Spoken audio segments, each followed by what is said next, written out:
नमस्कार. तुम्हाला एक सांगायचं आहे आज की बाबा आपण आपल्या शेतामध्ये आपण कुठलं पीक घ्यायसाठी आपलं शेत योग्य आहे किंवा त्या शेतामध्ये कुठलं धान किंवा पीक जर केलं तर अगदी व्यवस्थितपणे येऊ शकतं. आणि त्यासाठी जे आपण पीक घेणार आहे त्या पिकासाठी लागणारी जी जमीन आहे किंवा त्या रानाची जी काय पाणी धरून ठेवण्याची क्षमता असेल किंवा पाणी किती लागते, तुम्ही पीक कुठलं करताय, ह्या सगळ्या गोष्टी माहीत असणं गरजेचं आहे. तर मी आता रानात आलो आहे. आपल्या रानात आलो आहे, पण ॲक्च्युली असताना विषय काय माहीत आहे का, तर माझं थोडंसं केळी करायचं नियोजन चाललं आहे या रानामध्ये. तर माती अशा टाईपची आहे की अगदी भुसभुशीत आहे आणि पांढरट कलरचे आहे. मुरमाड ते जे आपण मुरमाड टाईप जे म्हणतो ना, त्या मुरमाड टाईपचे आहे. पाणी धरून ठेवण्याची क्षमता या रानामध्ये नाही आहे.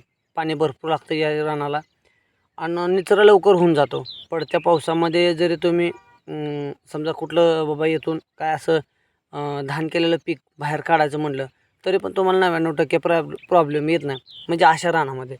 आणि याचं वैशिष्ट्य असं की आता समजा आपण पीक बाबा आता केळी करतो या, आता केळी करायची म्हटल्यानंतर रान भुसभुशीत असणं गरजेचं आहे, म्हणजे चिबडी नसो आहे. ते पाणी धरून ठेवण्याची क्षमता त्या रानामध्ये नको आहे. का तर पाणी धरून ठेवण्याची क्षमता जर जास्त असेल तर त्या रानामध्ये मुळी चालायचं प्रमाण अतिशय कमी प्रमाणात असतं. तर मुळी चालली तरच पीक वर जोमानं वाढ करणार आहे. आणि पिकाला जर समजा लग बाय चान्सनं जर तुमच्या मुळी सारखी वारंवार स्टॉप होत असेल तर त्या ठिकाणी तुम्ही खाजगी त्याला घालून नुसता उपयोग नाही. तुमची जमिनीमध्ये पाणी निचरा होण्याची पण क्षमता चांगल्या प्रकारची हवी, तेव्हा मग तुमचं त्याच्यामध्ये धान केलेलं भले धान कुठलंही असू द्या तर ते धान व्यवस्थित येत असतं. पण कसं असतं, ऊसाच्या बाबतीतलं वेगळं आहे, केळीच्या बाबतीतलं वेगळं आहे. आता ऊसाला थोडंफार पाणी जास्त झालं तरी पण चालतं, नाही पण तरी पण तो पिवळा पडतो, नाही असं नाही. पण प्रत्येक जमिनीवरती ह्याच्यावरती वेगवेगळं असतं. तर अशा प्रकारची जमीन आहे. तर अशा जमिनीमध्ये तुम्ही जर समजा केळी वगैरे करत असाल मुरमाड जमिनीमध्ये किंवा ज्यामधून पाण्याचा निचरा लवकर होतो आहे, फास्ट होतो आहे, आणि त्या जमिनीमध्ये तुम्हाला केळी करायसाठी अतिशय उत्तम पर्याय, अतिशय व्यवस्थित आहे. मुळी या ठिकाणी स्टॉप तुमची होणार नाही.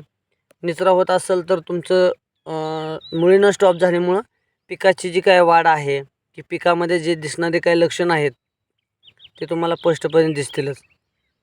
काय तिथं कमी जास्त झालं तर लगेच. आणि रान अशा टाईपचं असल्यामुळं रान एवढं भारी आहे, म्हणजे रान भारी म्हणजे त्या पिकासाठी की अशा प्रकारचं रान जर तुम्ही तुमच्या केळी पिकासाठी जर निवड करत असाल तर अतिशय योग्य आहे. पुन्हा पाणी निघून जाण्याची क्षमता बाबा, प्लॉटमधून पाणी कसं कुठल्या बगल निघून जातं आहे, निचरा होऊन कुठल्या साईडला जातं आहे, लागवड कशी हवी आहे, अंतर किती हवं आहे, या सगळ्या गोष्टींचा योग्य विचार अगदी व्यवस्थितपणे करून तुम्ही हा निर्णय घ्यायला पाहिजे. तर मी अशा प्रकारच्या रानामध्ये केळी करायचं नियोजन करतो आहे, कारण या रानामध्ये पाणी निचरा होण्याची क्षमता अतिशय उत्तम आहे. कारण मी आतापर्यंत जशी पिकं करतो आहे त्याच्यातनं मला बराचसा काय अनुभव आला आहे. तर या ठिकाणी आपण केळी करतो आहे, आता ह्याची मशागत वगैरे करून घ्यायची, मशागत करायची, बेड वगैरे पाडायचे, कारण 8व्या 9व्यामध्ये आपण केळी लावायचं नियोजन करतो आहे. तर आता रोपं वगैरे बुक करायचे चाललं आहे, तर 1-2 महिन्यामध्ये रोपं मिळून जातील. तर अशा प्रकारचं नियोजन आहे. तर तुम्हाला काय वाटतं, या जमिनीबद्दल काय वाटतं? मी जे काही निर्णय घेतो आहे तो तुम्हाला कसा वाटतो आहे, काय वाटतं ते पण मला सांगा, की जेणेकरून मी जे काय करायला लागलो आहे त्याच्यामध्ये मला अडचण यायची नाही. 99% सजेशन घेणं चांगली गोष्ट असतं. तर अवश्य सजेशन द्या की तुम्हाला कसं वाटलं, काय वाटलं. व्हिडिओच्या बाबतीत पण जरूर मला सजेशन देत चला, की जेणेकरून मी जे तुमच्यापर्यंत काय पोहोचण्याचा प्रयत्न करतो आहे या सोशल मीडियाच्या मार्फत, ते तुम्हाला कसं वाटतं ते पण आवर्जून सांगा. तर हा सकाळचा छोटासा ब्लॉग होता केळीच्या संदर्भात.